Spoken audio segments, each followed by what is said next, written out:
Definisi perusahaan. Perusahaan adalah badan hukum yang diperbolehkan oleh hukum yang mengizinkan sekelompok orang sebagai pemegang saham untuk membuat organisasi independen, mengejar serangkaian tujuan, dan diberi wewenang dengan hak-hak hukum.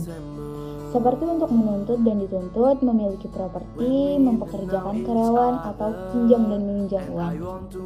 Menurut Kartika, pada 2016, perusahaan memiliki beberapa fitur, yaitu orang buatan, asosiasi berbadan hukum, keberadaan abadi, kapasitas menuntut dan dituntut, badan hukum terpisah, segel umum, tanggung jawab terbatas, saham dapat dipindahtangankan, properti terpisah, manajemen yang didelegasikan, modal saham, asosiasi sukarela, dan yang terakhir itu pengakhiran keberadaan. Menurut Ranasari dan Budianto, ada beberapa macam perusahaan, di mana perusahaan dapat diklasifikasikan dengan dasar pendirian, dasar kepemilikan, dasar tanggung jawab, dan dasar anggota. Berdasarkan pendirian, perusahaan dibedakan menjadi 3. Yang pertama itu adalah perusahaan sewaan, yang kedua perusahaan hukum, yang ketiga perusahaan terdaftar. Berdasarkan keanggotaan, perusahaan terbagi menjadi 2, yaitu perusahaan swasta dan perusahaan umum. Berdasarkan kewajibannya sendiri, perusahaan itu dibedakan menjadi 3. Yang pertama ada perusahaan yang dibatasi oleh saham, yang kedua ada perusahaan yang dibatasi oleh jaminan, dan yang ketiga ada perusahaan tidak terbatas. Kepribadian perusahaan. Dalam hukum perseroan, konsep corporate personality menandakan bahwa perseroan berbeda dengan para pemegang sahamnya. Perusahaan memiliki tanggung jawab dan bukan pemegang saham. Perusahaan memiliki legal tetapi bukan keberadaan fisik. Sebuah perusahaan memperoleh atribut tertentu pada saat penggabungan. Itu diperlakukan sebagai orang dalam dirinya sendiri. Setelah penggabungan, perusahaan mendapatkan identitas unik, akta pendirian yang memiliki nomor pendaftaran yang berbeda, membedakannya dari badan hukum lainnya. Sertifikat tersebut menandakan lahirnya perusahaan.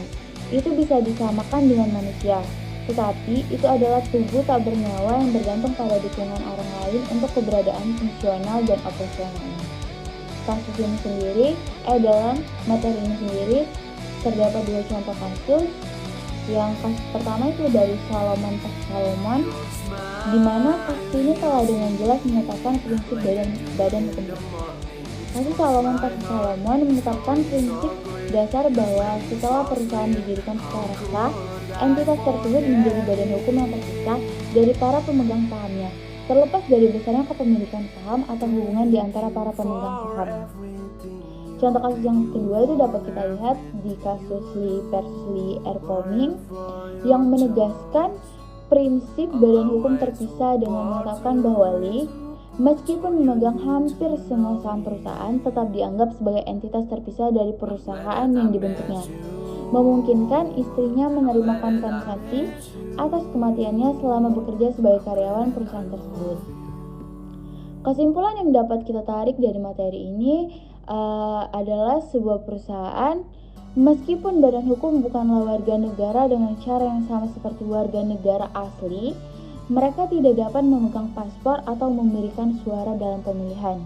Diakui bahwa mereka ikut serta dalam beberapa praktik yang sama atau serupa seperti membayar pajak, terlihat dalam kebebasan berbicara, dan mengharapkan perlindungan tertentu dari negara. Namun, ada kekhawatiran bahwa memperluas cakupan kewarganegaraan ke perusahaan berbadan hukum dapat melanggar demokrasi dan kesetaraan karena akses mereka ke kekuasaan dan sumber daya yang substansial.